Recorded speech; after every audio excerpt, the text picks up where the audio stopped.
Good morning, everyone. You're very welcome to our audience benchmarking session this morning. We're delighted to see so many of you here and to be joined by Heather Maitland and Katy Raines. So for now, I'm going to hand over to Heather.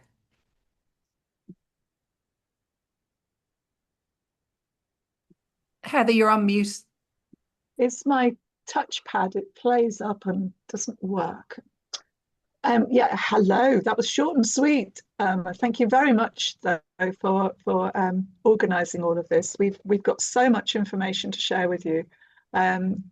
We organise performing arts forum support for you around audiences, around the Indigo sort of, I suppose, total insight model.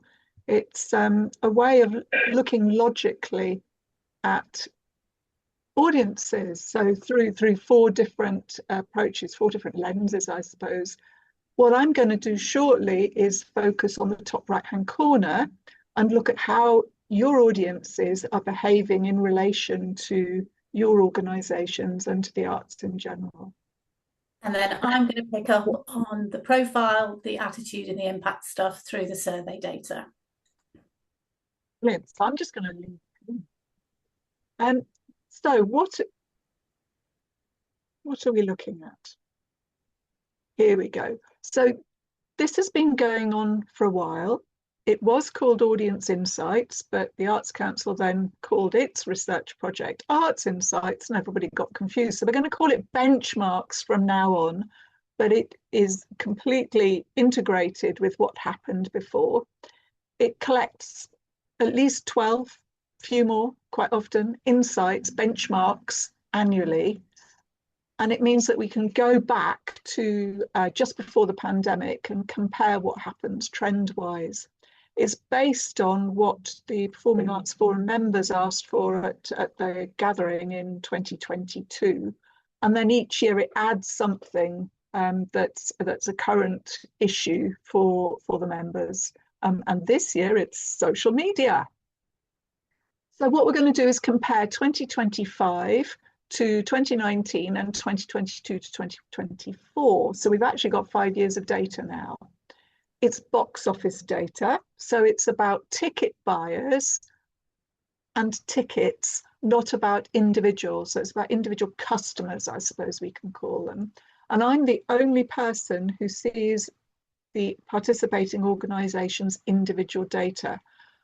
You're going to get tomorrow and Friday and Monday your individual reports if you've participated in the project, which shows your data against the average for your kind of organisation and for the arts in Ireland in general, right across all those different sorts of organisations who participate.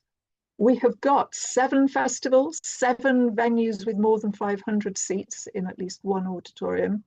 We've got 28 smaller scale venues with fewer than 500 seats, and 9 of those we look at separately as well, because they're in smaller towns with fewer than 20,000 population. So I'm thrilled to say it's bigger than ever. We are looking at the 1.6 million tickets worth 40 million euros, that were bought by 422,000 unique individuals for 11,200 events in 42 festivals and art centres and theatres and venues in general. Yay, I know, it's amazing, isn't it? The good news. So we've been comparing ourselves with pre-pandemic for a while, and I am just absolutely thrilled to say that the total tickets sold by participating organisations has reached 21% above the 2019 levels. So last year we just hit just above 2019 levels, but this year we are way above, which is just such good news. Thank God for that, So let's compare 2025 with 2024, because that's the interesting bit, I think. So if we look at tickets sold, we're up by 2% overall across all the organisations. What I've done is I've created a basket of organisations, because I'm thrilled to say we've got some new joiners and some new venues who haven't actually had the opportunity to participate before. But we've got a basket so that that group of organisations is consistent right the way across, so we can make valid comparisons. So amongst that group, 2% up, there are 30 of those organisations. Seats put on sale has gone up by 2%. Gross income has gone up by 9%, and the average price paid has gone up by 4%. Inflation, I think, was 2.1% right across 2025. So let's have a look at, this ticket sold bit. Yeah, I think that's a good kind of measure of how well we're doing. So overall 2%, but festivals, it was up by 25%, which is just huge. Large scale venues, it was up by 18%. The organisations with fewer than 500 seats in areas over 20,000 population was up by 8%, and the smaller population venues was down by 10%. And I'm sorry if you can hear rattling in the background, but my printer has just chosen this moment to start cleaning itself. So I'm just going to turn it off. Honestly, how dare it? Yes, hurrah. So there is quite a big difference between the smaller organisations and the festivals and large-scale organisations, and we need to explore that a bit more. So let's look at festivals. So we've got that 25% increase, and 90% increase in the tickets put on sale. That is huge. So it's almost doubled. In 2024, it was down by 3%. The number of ticketed paid for events is up by 189%, whereas last year in 2024, compared to 23, it was down by 53%. It's looking weird, isn't it? Gross ticket income up by 61%. Hurrah! Last year it was up by 33%. So that really is a very impressive, consistent growth in income.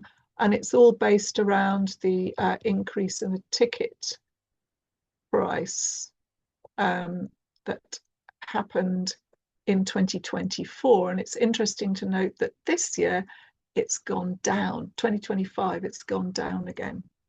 So what on earth is going on? Well, in 2024, there were several of the festivals that changed their sort of approach to programming for that year.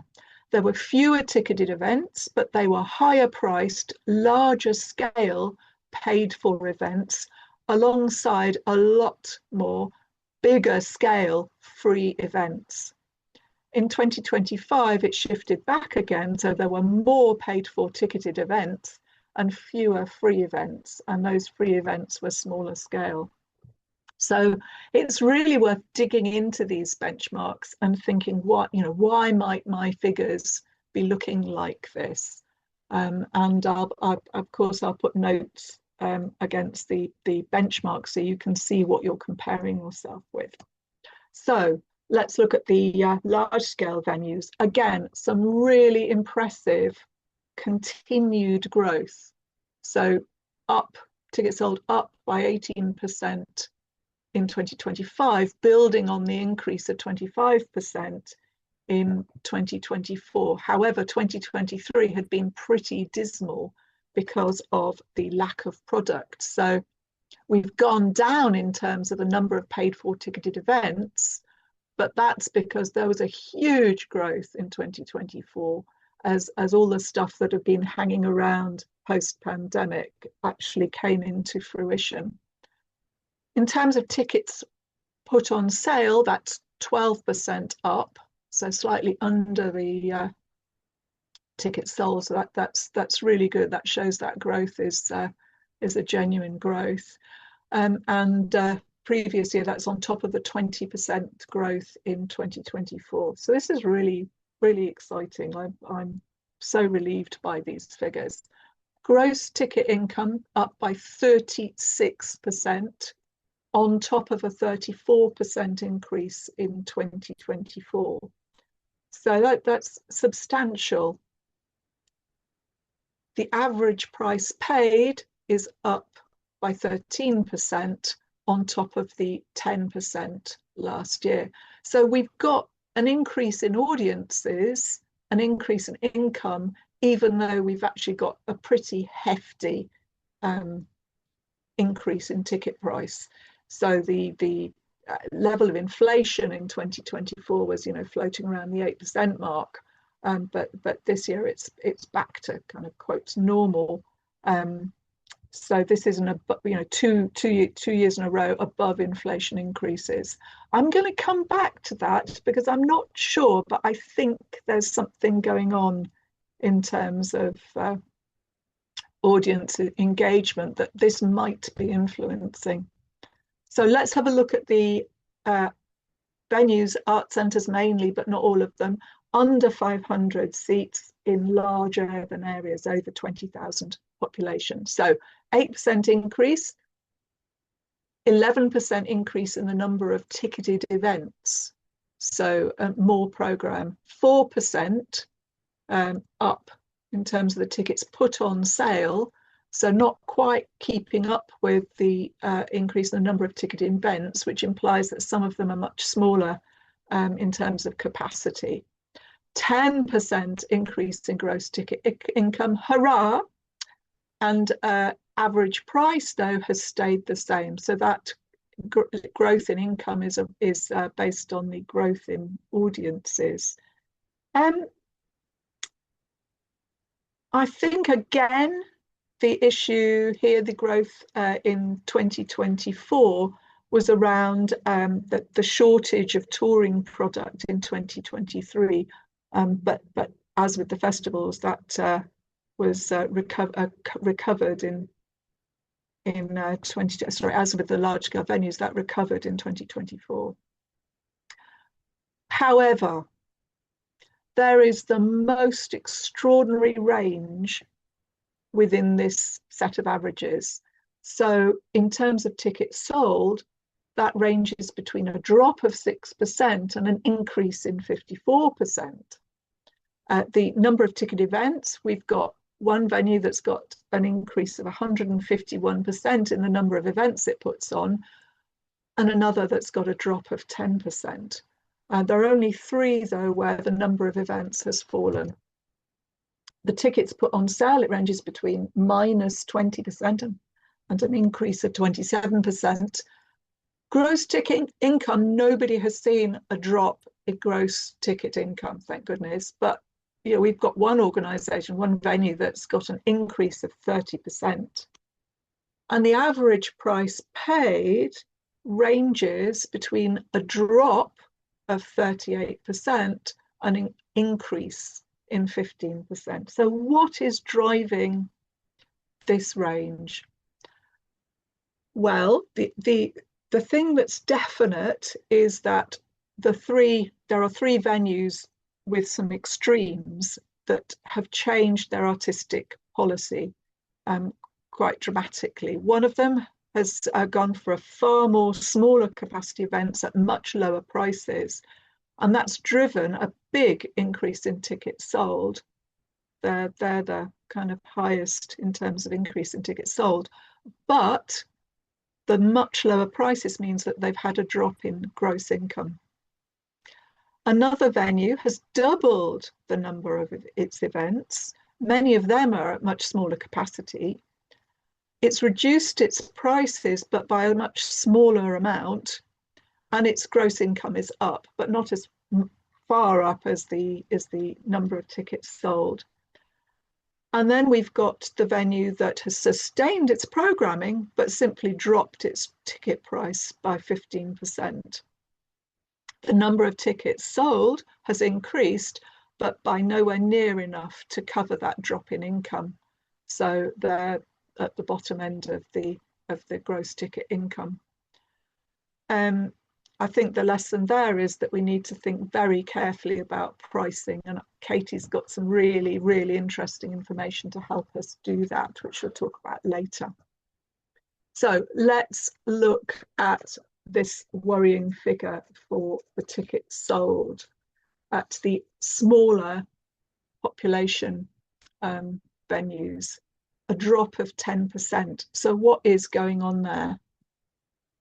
Well, it's even worse than it looks, because it's a drop of 10% on top of a drop of 14% in 2024.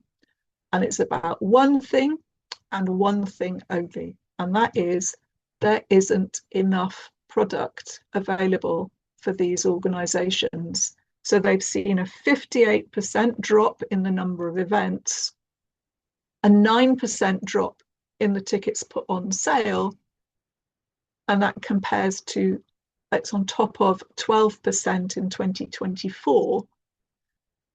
There's a 9% drop on gross ticket income, and that's on top of 19% in 2024. And the average price paid has remained roughly the same, a slight drop of 1%, but that's on top of 6% last year. So this issue around lack of touring product for the smaller venues with the smaller stages, the smaller capacity auditorium, is having a huge impact on their financial sustainability. And we talked about this 2 years ago, not enough loaves, you know, and actually something really does need to happen now. So let us look at engagement. So this is comparing 2025 to 2024. It's going back to that whole basket of venues. So we saw that there was an 18% increase in tickets sold, 25% increase for festivals. So what kind of thing is driving that? Well, in 2024, we had a drop in the number of first-time ticket buyers. This year, we're seeing an increase in first-time ticket buyers of 2%. Now, that looks like a good thing, but it isn't, because last year we kept 11% of our ticket buyers from the previous year, so 11% continuing ticket buyers, which is not great. But this year we've lost a further 10%. So it's gone back down again. So although we've got a few more first-time ticket buyers, it's nowhere near enough to make up for that drop in the proportion of the people that we lose year on year. Last year, 5% of our ticket buyers came to two or more. It was, sorry, the proportion of ticket buyers who came to two or more events went up by 5%. This year, it's gone down by 4%. And then the percentage of people who are consenting to receive communications from us went up by 19% after lots and lots of work from Katie and various other people coming in to support us in the marketing forums. But this year it's gone down by 9%. So why are some of our audiences less engaged? Do they still see us as good value? I mean, we've had an increase in tickets sold, and that's particularly high among the festivals. But are they coming less often because they're cutting back in general? Or are they just generally less willing to engage with us? Or even worse, are we engaging with them less? So really, I'm worried, because I think we're going back to that hamster wheel thing of continually looking for new audiences. It's far more work to get new audiences than it is to keep the ones that we already have and who know all about us. One of the things I think it's worth exploring is social media. So we were asked and have explored social media and by benchmarking it in a fairly simple way, but I think it's still meaningful. Two organizations, we asked people to pick their top 2 platforms that they use. 2 organizations picked TikTok, and because it's too easy to spot who they are or guess who they are, I'm gonna ignore TikTok, although you'll see that in your reports, those organizations that use it, your individual reports. So I'm going to focus on the other 2, and by far and away it was Facebook and Instagram. So Facebook, across all the organizations, the engagement rate, that is the proportion of the people, individual unique viewers of your social media, of your Facebook posts, are actually doing something. So 4.5% are actually doing something, like liking or sharing or commenting or whatever. The highest organization was 20.8%, which is fabulous. It is an organization that's got a very small reach, so it's talking to a relatively, well, very small group of unique viewers, but their engagement level is absolutely amazing. The lowest is 0.1%, and actually that's one of the large-scale organizations. So, I mean, I don't think you can get a bigger range than that. The average for festivals was 2.7%. The average for the large scale was 2.1%. And the average for under 500 seats was 5.6%. I'm slightly suspicious about that figure, but actually, having worked with a lot of the smaller venues, they do have this incredibly loyal and engaged core audience. So, you know, it's highly possible that that is a real figure. Let's look at Instagram. So the overall average, 9.4%. The highest is 44.8%, and that is an organization that knows exactly what it's doing, focuses primarily on Instagram, and just does it so well. So, you know, that's what we should all be striving for. The lowest is 1%. The average for festivals is 14.3. The average for the large scale is 4.2.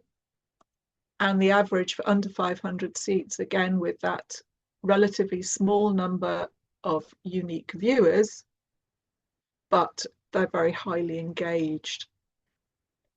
The thing that's surprised me is that what people spend doesn't actually bear much relationship to how well they do, how good that engagement rate is. So down the side, you can see what the spend is, and it ranges from 0, and there are 6 organizations that spend nothing on social media, and they range in scale hugely, right up to 28 grand on social media.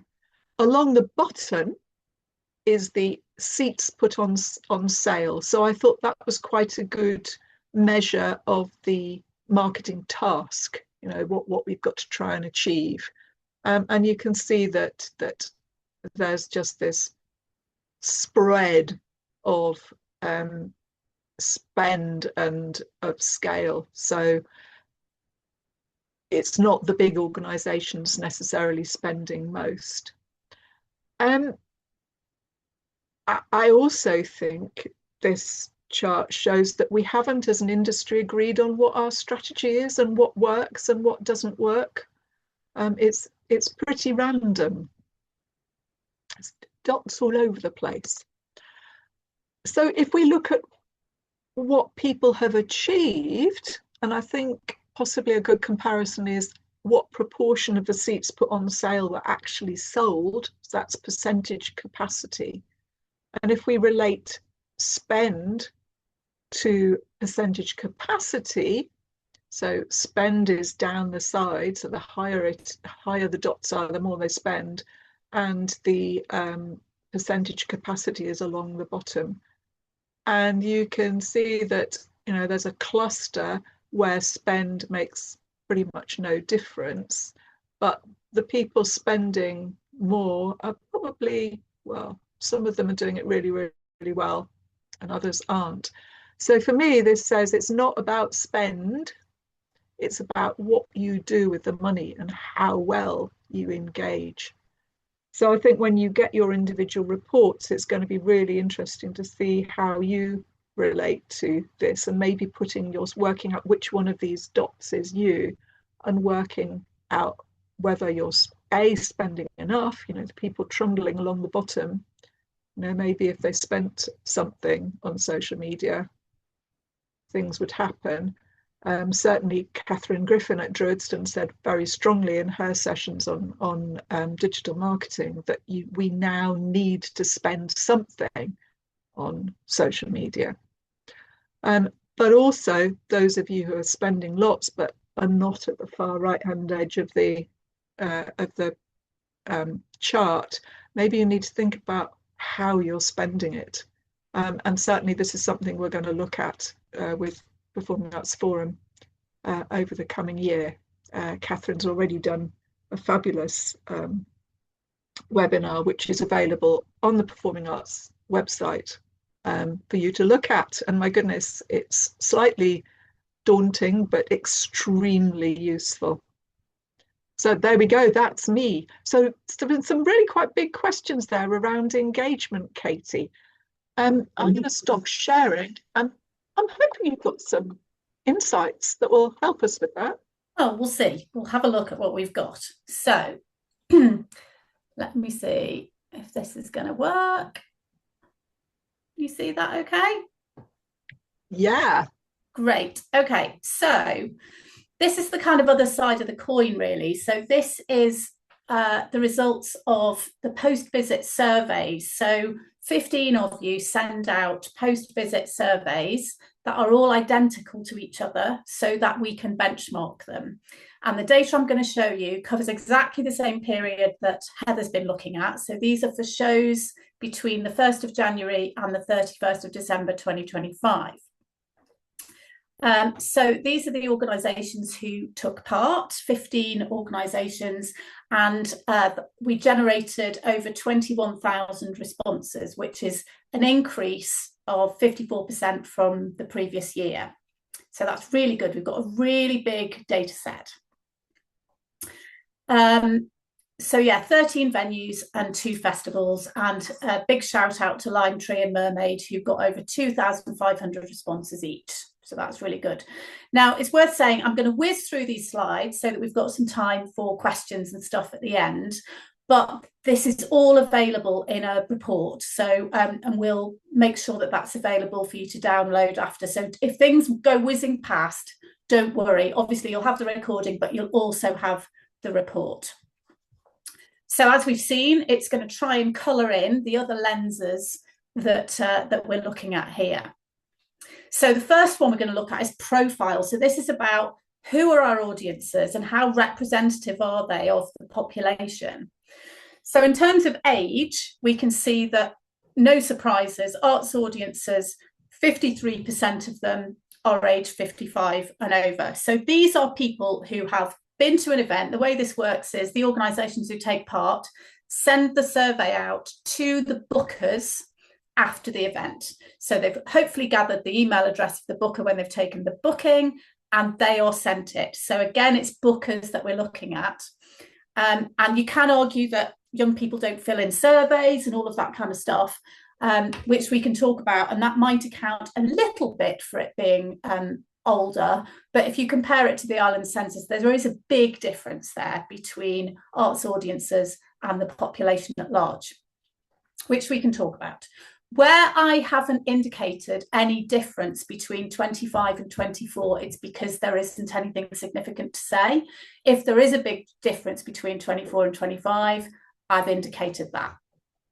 Okay, so then the percentage of people who have children at home, 24% have children under 16 living with them, but only 15% have attended with children under 16, which I think is interesting. That I think that suggests there's potentially an opportunity there. And the family units with children under 15 in the population is slightly higher due to that probably slightly older audience, but it's not massively different. Gender, it's the women who buy the tickets. We all know that. So 72% of the respondents are female, and 86% say they are Irish, compared with 77% in the census. Obviously, that's going to be very different depending on the area that you're in. And those small area reports, which we've shown you many times and Heather can talk to you about, would give you a better idea of the population in your particular area. Disability, so 7% of the respondents said they considered themselves to have a disability or a long-term health condition. It's not exactly the same question that's asked in the census. 8% of people in the census say they have health conditions or difficulties to a great extent or a lot. So that's possibly the closest comparison. But 22% of census respondents say they have difficulties to a greater or lesser extent. So we haven't got a direct comparison for that.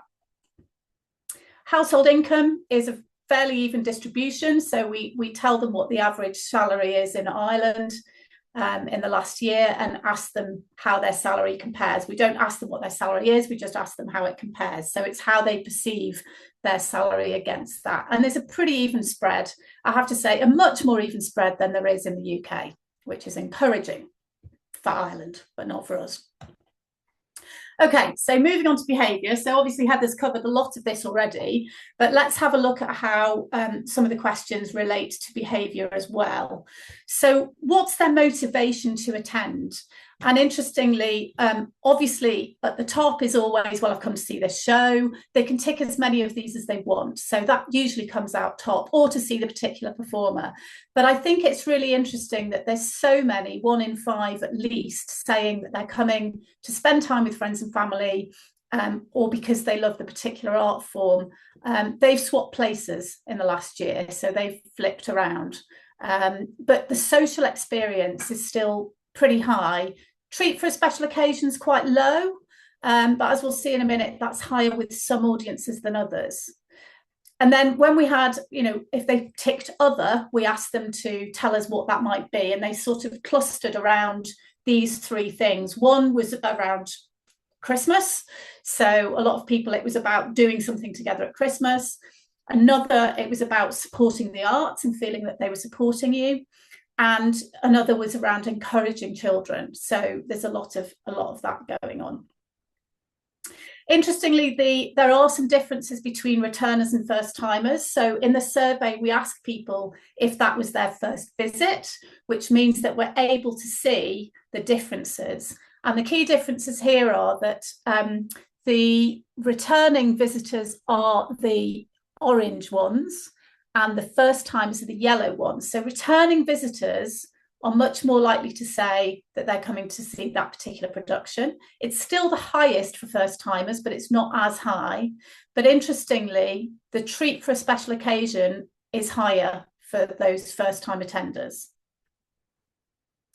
How did they find out? Well, interesting, 30%, the highest, is social media post or advert, which completely reinforces what Heather was saying about if you're not all over this and you haven't got your strategy sorted out, you need to be.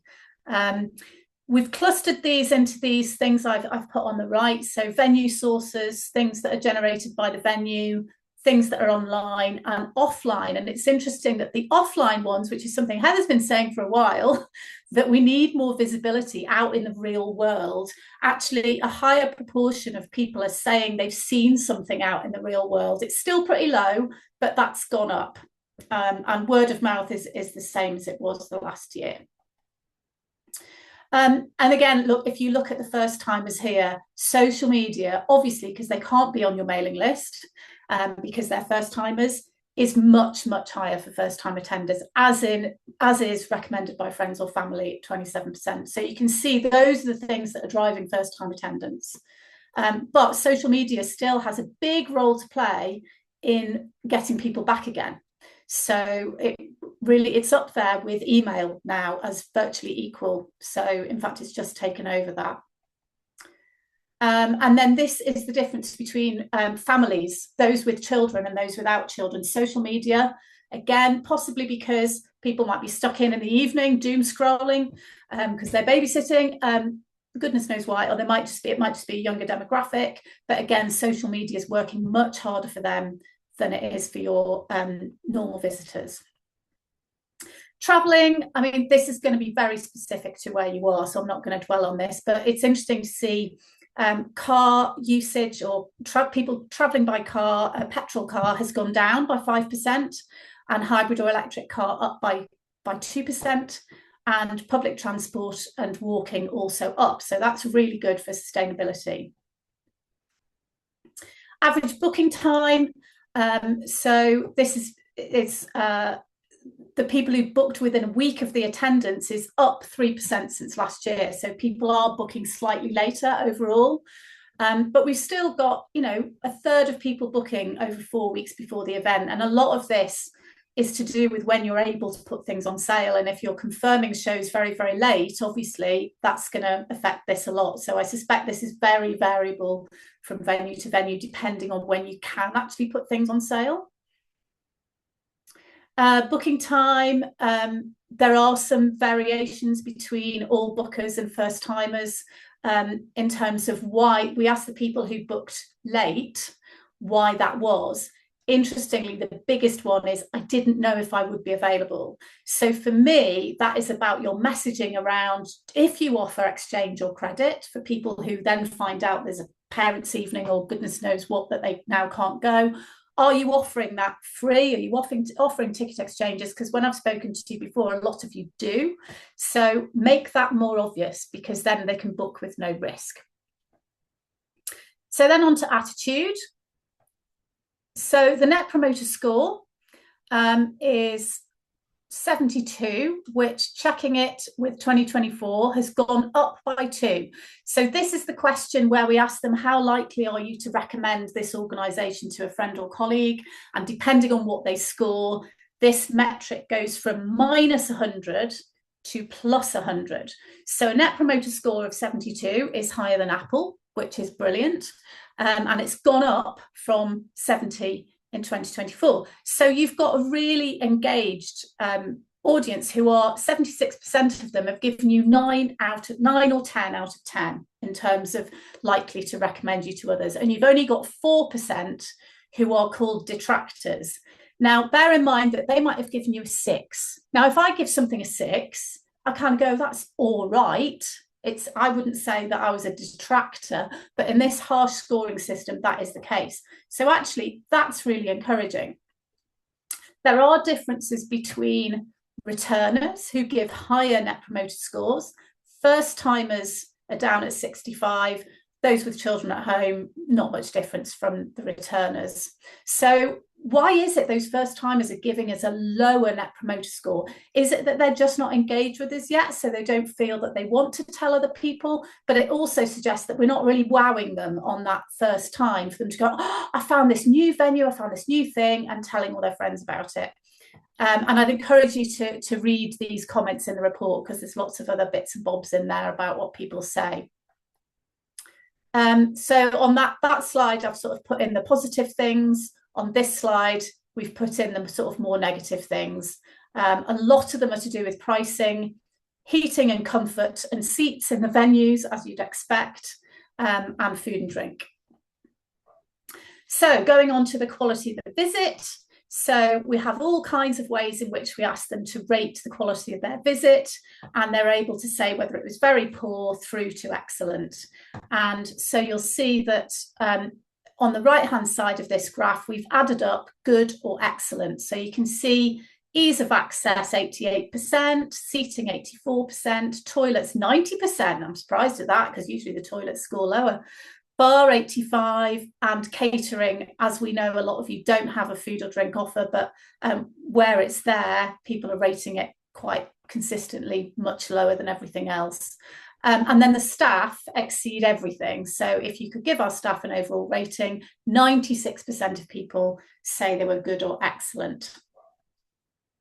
Value for money. Now, this is interesting, given the things that Heather was saying about price a minute ago, that actually 90% of people think your tickets are good or brilliant value for money. And that has gone up 1% since 2024. So ticket prices themselves are perhaps not the issue. So let's have a think about that. Only 8% of people saying your food and drink is brilliant or good value for money. So I don't know why that is. You'll have a much better idea than me. And yeah, only 8% for drinks and 2% for food. Ouch. Okay, and then finally, we try to colour in this lens, which is always a little bit more difficult to do with a survey. It'd be easier to do if we were doing focus groups or qualitative research. But what impact is cultural attendance having on them, or do they think you as an organisation are having on the community? So the ways we measure this is firstly the kind of experience of attending the event, so the artistic experience. 87% of people agree or strongly agree that it's good to be sharing the experience with other people. And I know I say this every time I come out with this stat, but it is so important to remind people of that live experience, that human contact, that shared experience, because actually we're competing with Netflix and the sofa. We're not competing with other venues necessarily. They were very engaged and absorbed in the experience, because 86% of them hardly noticed the time passing. They felt lively and enthusiastic. They found it very moving. And then fewer of them would say they felt challenged and provoked. But that's very much about what your artistic intention is. And some of you wouldn't be aiming to challenge and provoke. So it depends on the particular show. And then the impact that they think your organisation is having on the community. So 94% of people agree that the organisation that sent them this survey is important to the local community. So if you're one of those organisations and you haven't pulled that stat out and waved it in front of all your local politicians and board members and media, then you need to, because it's brilliant. Feeling welcome and included, leading the way for culture and appealing to a wide range of people. So that's really, really high scores and these are more messages for things like advocacy and funding and stakeholders than they are necessarily for the general public. Organisation is open to those with access needs. Now, these are a little bit lower, so 76% is still high, but there's obviously room for improvement there. Reflecting my own cultural heritage, we've actually removed this question in 2026 because it wasn't really telling us anything. But environmental responsibility is much lower. So they're not, even if you are doing things, they're not necessarily seeing that commitment to environmental responsibility as much as they're seeing other things. So that's worth thinking about. And if you're not taking part in this and this is carrying on in 2026 and you would like to take part and like to be one of those organisations, just email us at info@indigoltd.com and we will set things up for you. If you're on TicketSolve or Spectrix, it can all be automated. So you just put the time in to set it up once and then it all happens automatically. And we've got a nice new fancy dashboard this year that means you can filter your responses in lots of different ways. So that's me. Stop sharing. There we go. Okay. Thanks so much, Katie and Heather. Shall we stop the recording now and then people maybe could ask some questions?